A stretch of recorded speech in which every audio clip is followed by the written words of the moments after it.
It's a tablet. It's a in between. Is it a tablet? It's a and phone. It's just a phone. It's a Windows extraordinary. phone. How you doing? And how are you so tan? I just came back from Maui. Oh my God. My honeymoon. Jeez, oh, congratulations. Thank you. How long were you engaged for? A year and a half. Oh, nice. Yeah. Nice. How long were you together for before you proposed? 6 months. Son of a, I was with my wife for 5 months before I proposed to her. I think when it's right, it's right. No, you know. Yeah. We knew immediately. You look glorious. Thank you. This is the best interview I've ever been in. Doesn't she look glorious? She looks like a woman like basking in new I was love. thinking I was 2'10", but I feel like 2'10's kind of a humble brag. I don't know. Yeah. Let's talk. All right. So, season 2. How is Elijah dealing with the fallout at the end of season 1? There's a war brewing, the baby is gone. How's Are you going to answer this for me? I would love to hear your answer. No, I'm just teasing you. I think like in the wake of that kind of apocalypse, it's an awkward new beginning, and I think that the kind of there's a necessary sort of distance that needs to be sort of observed between Elijah and Klaus and Haley, which unfortunately has that sort of requisite emotional distance as well. Weirdly enough, they're in the compound, and I think 2 to 3 months I think has elapsed since we saw them last. And I think even within the creation of the ruse of like I'm not with our child has died, I think there's a true sort of tragedy in that, and so because they're kind of symbiotically experiencing this ruse together, i.e. fabricating it together, there's a collective gloom, I think, about it. And I think Elijah's the one sort of holding the reins on this chariot, saying, we are going to exact our revenge at this moment, this moment, and this moment. I think he has a real strategy and a real plan, as he always kind of does, in order to sort of usurp the kingdom, once again. But I think Klaus is probably more like a caged beast, which is one handful of difficulties. And I think Haley's probably not too different, and that she probably is going a little insane, not just being away from her kid, but wanting revenge as well. Is Elijah just fully going to go back into being closed off about his feelings for Haley?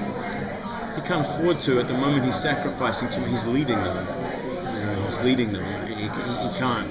Like somebody has to be sort of a degree of lucidity. So no Haley and Elijah goodness for a while. I don't know about that. Sometimes in the midst of mayhem, wonderful and romantic things can happen, and that's all I'll say.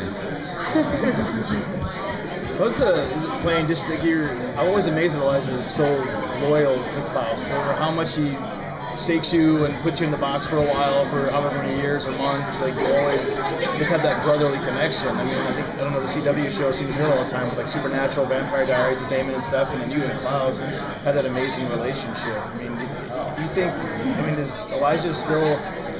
I mean, how does he keep it going? I don't know. Cocaine. I mean, it's bizarre, isn't it? Right. I mean, like it seems like you should run away or something. Honestly, you asking me the question, like I'm perplexed by it. Like I'm constantly like asking the creators, because I couldn't act it after a little while. I just said I don't know what to do. Like I don't know what you're doing.